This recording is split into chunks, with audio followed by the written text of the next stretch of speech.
This is a University of Otago podcast.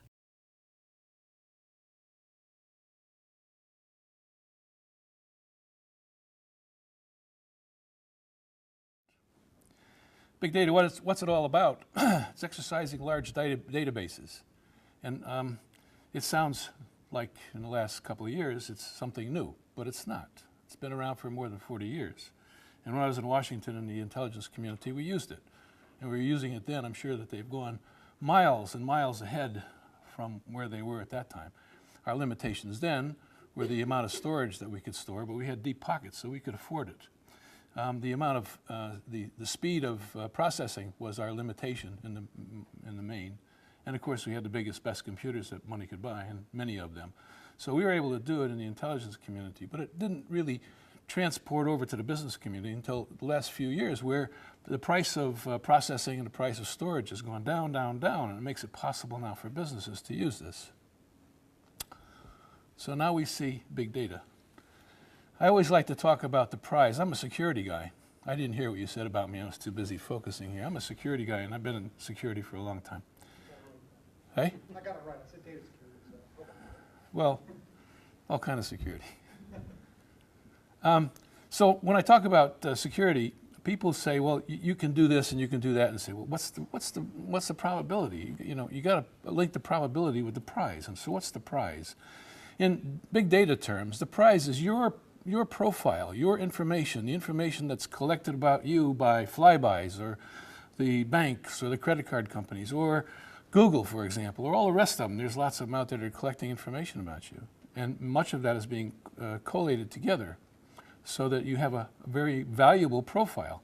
And that profile is used for marketing purposes. It makes the marketing dollars go further, makes them more efficient, okay?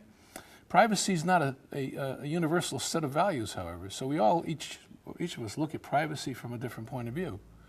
And some of us, from probably older people with white hair like me, think privacy is really important. On the other hand, younger people think it's less important, or so it seems at least, okay?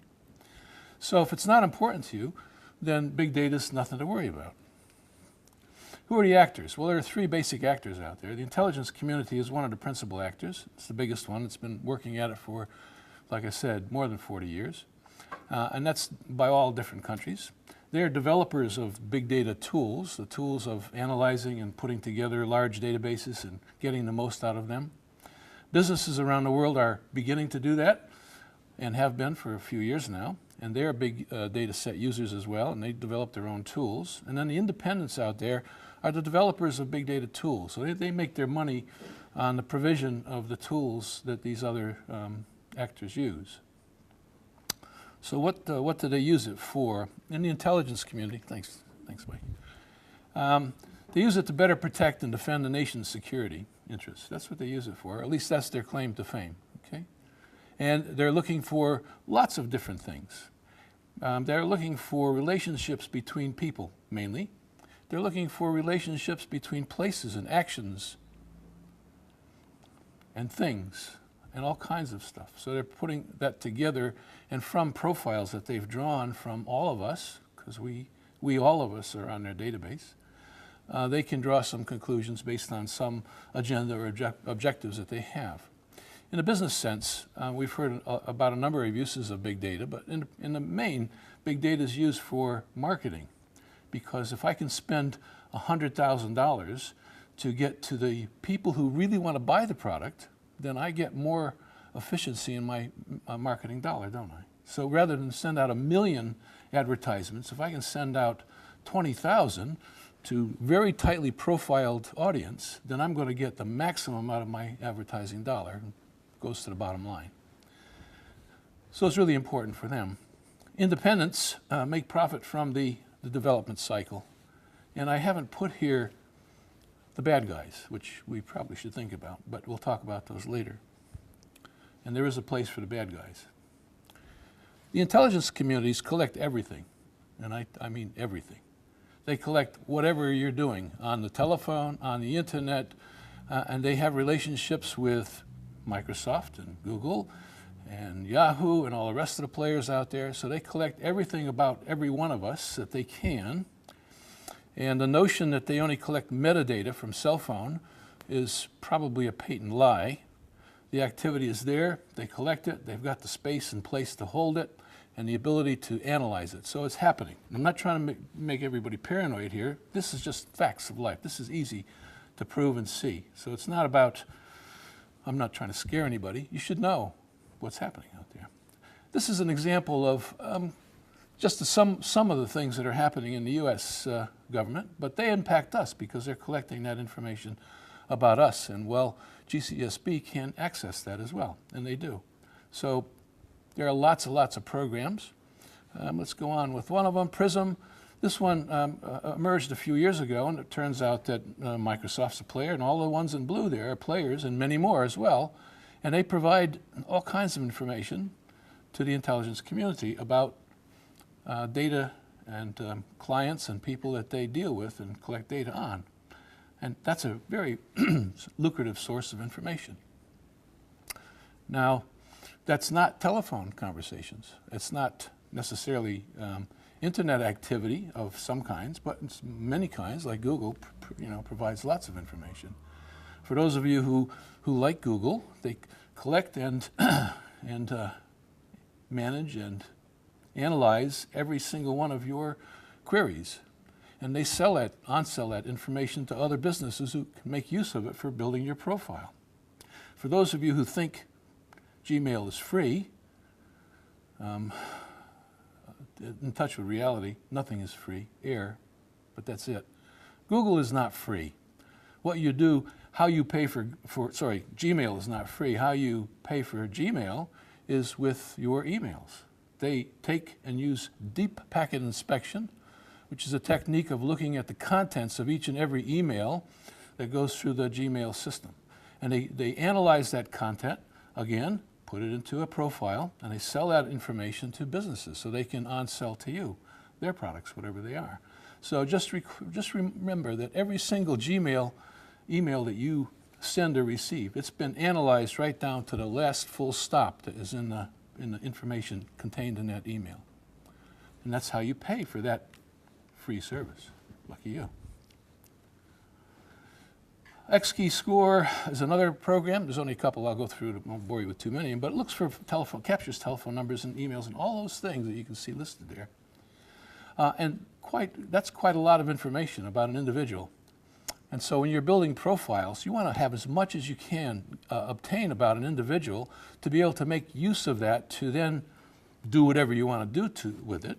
In their case, protect the national security in the interest of the country. In business case, to make a better, more accurate profile with which to market to. So these are the standard things that are being used, and this is just one of many of those U.S. programs sponsored by NSA. For those of you who know about cryptography and understand what it is and believe that strong cryptography can truly provide you with a privacy by using strong cryptography, it might be interesting to know that NSA has Project Bull Run. It's been in place for 10 years. They spend $250 million a year on this program, and its sole objective is to pervert every cryptographic product that's publicly available. So if you're using, I don't want to use any names, but if you're using some XYZ cryptographic program that's in the public arena, you got about a 90% chance that it's been perverted and there's a backdoor for NSA. Now that doesn't mean it's a backdoor for the bad guys, maybe not, but certainly for NSA. So cryptography has the ability to provide real privacy, but it has to be the proper kind of encryption. It has to be something that's strong and proven so, not attackable by any means whatsoever other than brute force. And it has to be implemented properly, and both of those things go together. Either one of those fails and can be exploited. So cryptography has potential, but NSA's perverted probably most of it in the world right now. This is the National Security Agency, so you know what we're talking about. It's the largest employer of mathematicians in the world. It's the largest employer of cryptographers in the world, probably because they're trying to intercept and decrypt all of the communications in the world, which they do, mostly. All electronic. Their primary directive is electronic intelligence, ELINT, and that's what they collect. They've built a new facility in Bluffdale, Utah in 2013. It opened. Cost them quite a lot of money, about $1.5 billion. And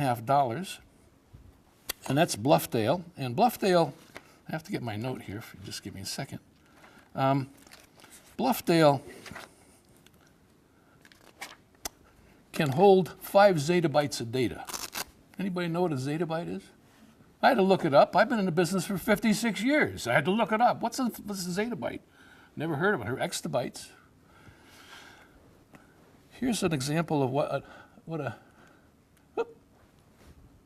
do. I don't want to do that. How do I get back there now? Oh, geez. Shift F5. F5. F5. Sorry, I don't use this. Okay. Okay.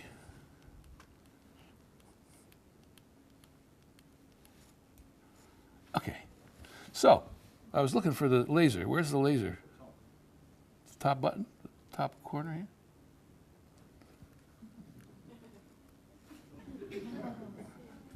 No, it's not the that's not the one. Okay, sorry. We're doing this for so long. I usually bring my own machine, and I decided to put it away. Oh, okay. Okay, so here we are. A zettabyte. One with 21 zeros after it. That's big, okay? Everybody can probably visualize what a terabyte looks like. That's a terabyte drive, okay? That's 1 terabyte. It's 1 billion of those. Think about 1 billion of those. 138,000 cubic meters, just to give you a perspective.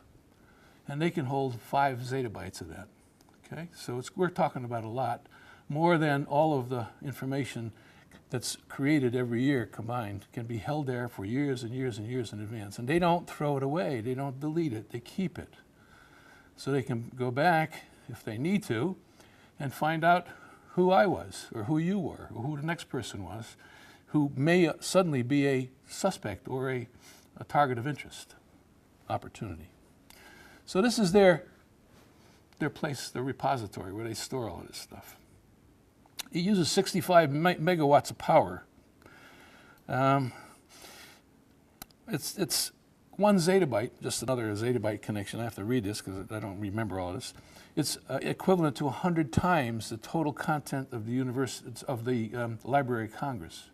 To give you some idea what that means, 100 million times the entire contents of the Library of Congress. It uses 6 million gallons of water a month. So it's pretty forward place.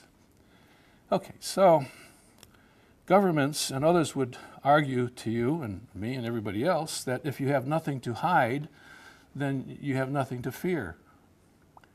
But it's really not so, because the nothing to hide thing doesn't really get it. We have something called the Universal Declaration of Human Rights, which was referred to by a previous speaker.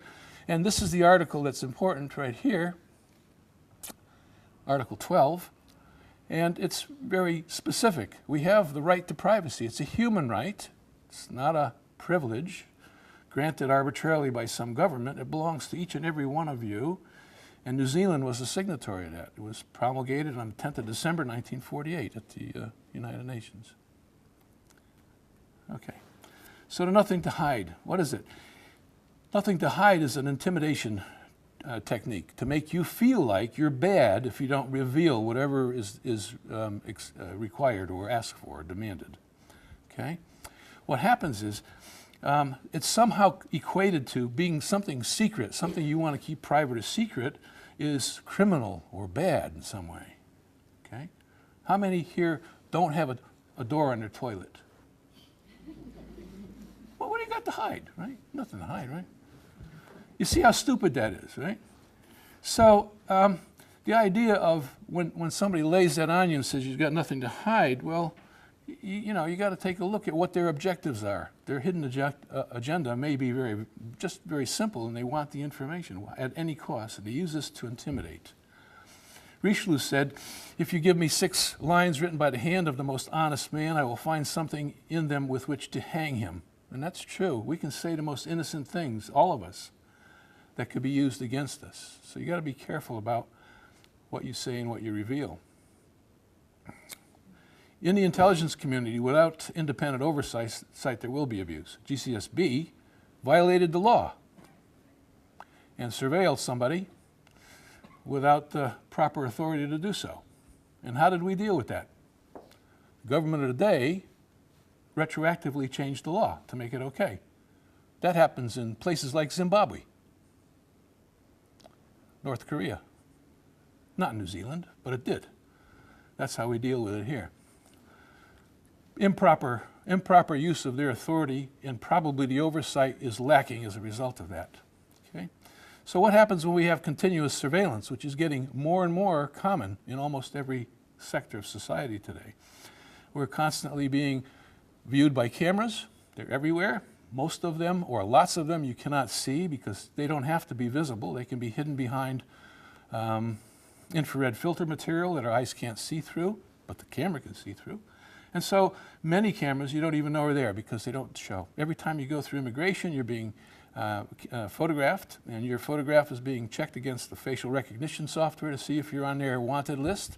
And if you are, they take you away in handcuffs, and that's how that works. So we're under surveillance all the time.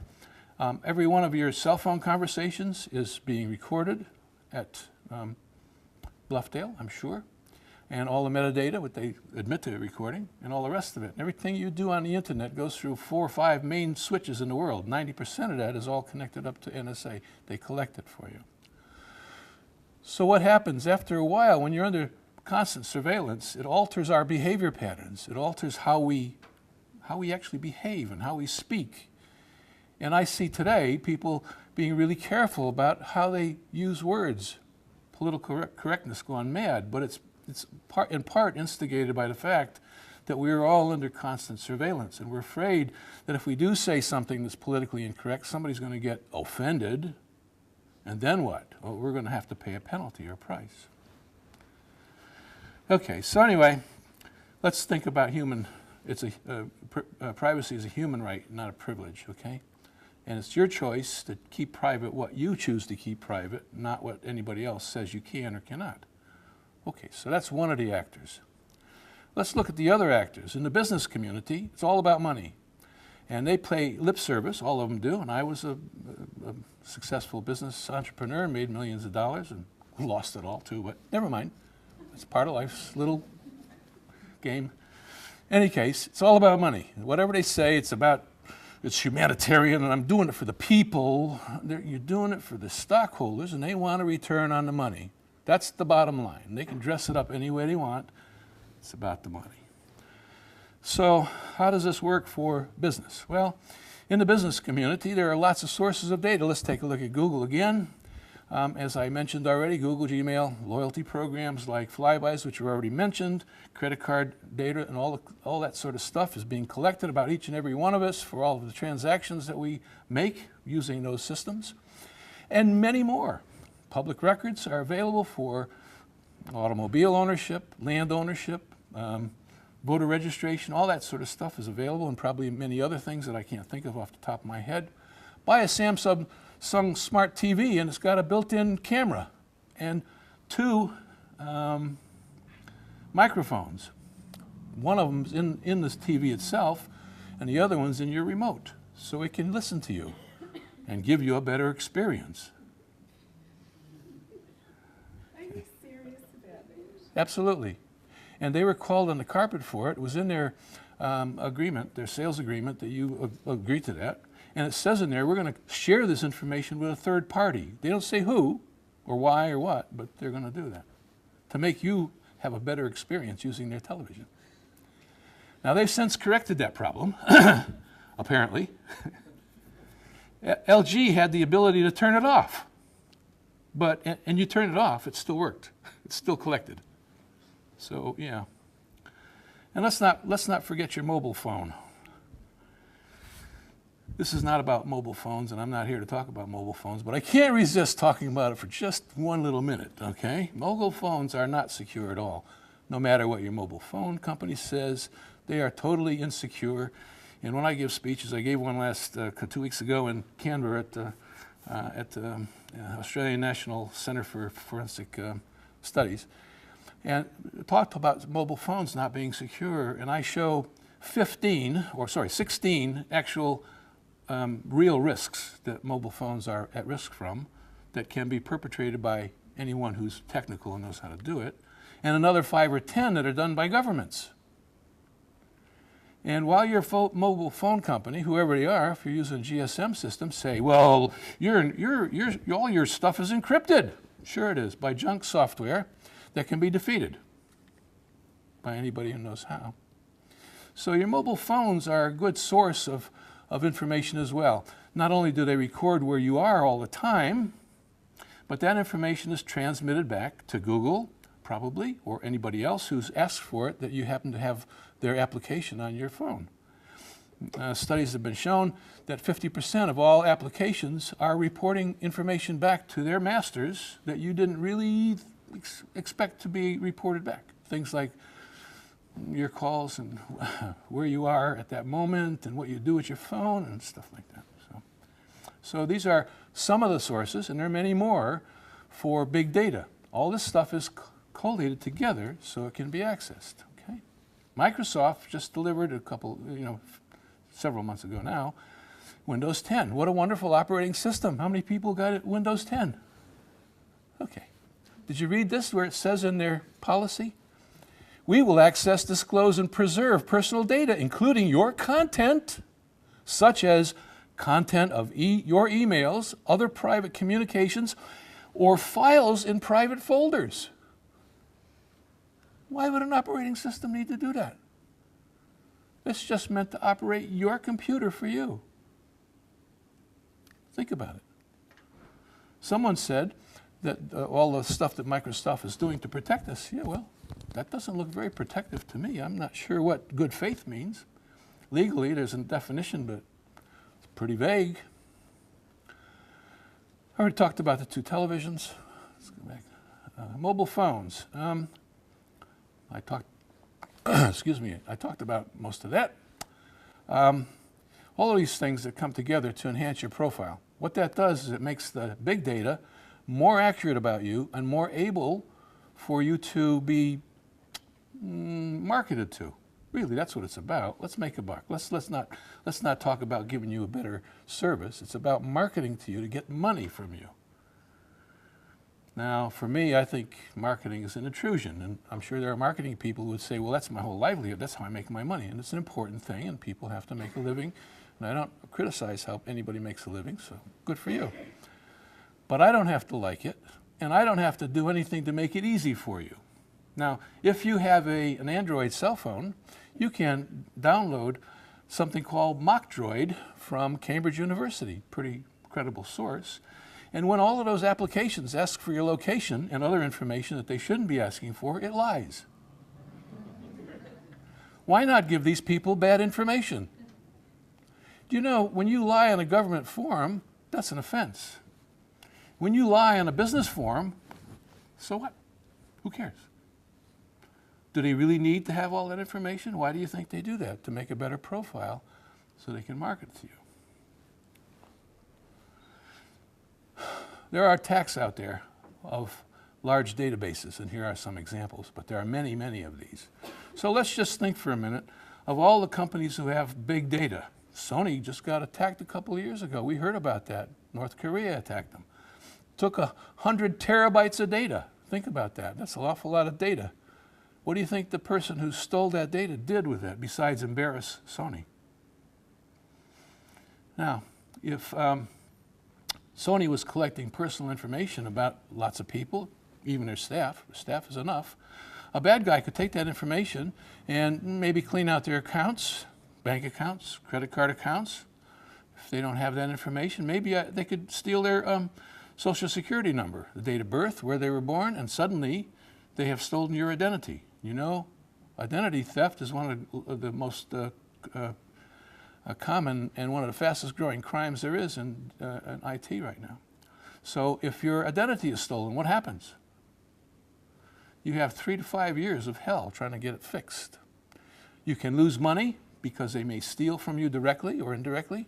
You can lose money because you have to fight it. You have to have a lawyer to deal with it. Your reputation can be destroyed. All kinds of bad things can happen. So people who attack these databases make money with it. It's about money, back to them. So the bad guys, the third actor that I didn't talk about, or fourth actor, are out there trying to make money too. They're all trying to make a buck. And they're doing so by attacking some of these big ones. These are some of the big ones here. There's a site on the internet, if you look it up, the URL is about 3 lines long, so it's really complicated. But if you take a look at just that name, you can find this. It's a live page where you can just touch the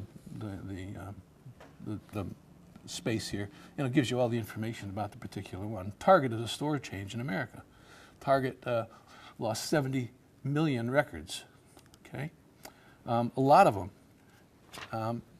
Ashley Madison, which has been in the news lately, lost 37 million. Think about the damage done to those people who were having extramarital affairs.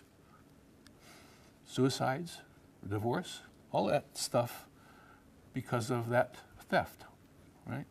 So why would we believe that the databases that are out there being used to market against us are any more secure than these?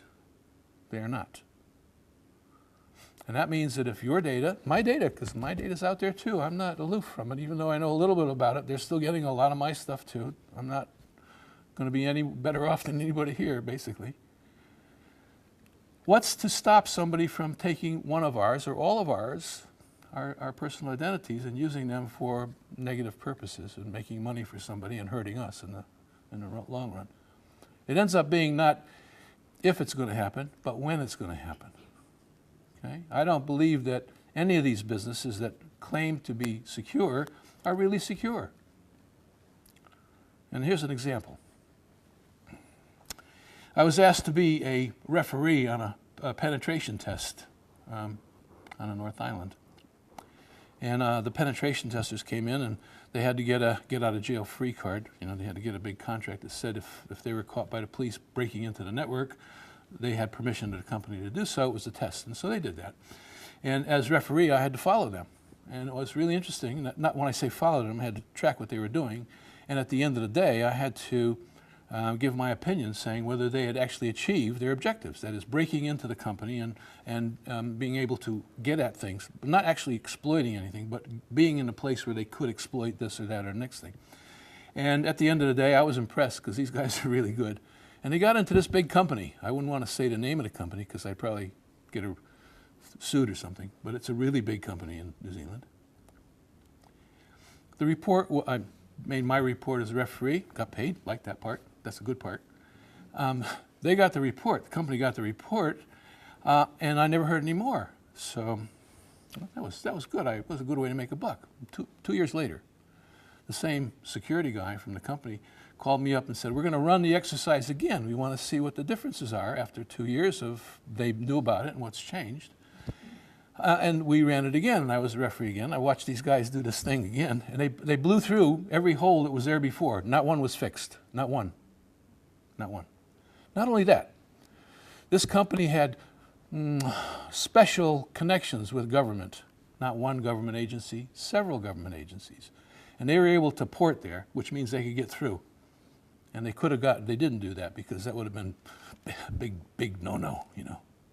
And they didn't do that, but the report of it, and I verified that that was possible. They could have gotten through to all of those government agencies in a trusted capacity, as if they were a part of this company. And they could have done damage and captured data that would be damaging to the government. So what happens? I wrote my report, got paid, liked that part a lot, really good. My friend gave the report to management of the company, and within 3 months he was fired. It's called shoot the messenger. Okay? Now this is a big company, one that you wouldn't think would have those kinds of security issues. None of them admit to it. None of them want to see it get into the news. And the ones in this little graphic that I showed a minute ago got in the news because they couldn't keep it out of the news. But you never hear that about banks, do you? You never tell anything that goes wrong with your bank, do you? It's against the policy. That would hurt your bank and the credibility. Banks never say, never, ever admit to anything going wrong. And it's right. I'm not criticizing it, but it's right because they need to have that credibility and trust from us because they got our money. But so many other businesses don't. And it gets out. So you have to be concerned. I hope it doesn't happen to you, and me either. So, but wait and see. And thank you very much for your attention and for coming. Thank you.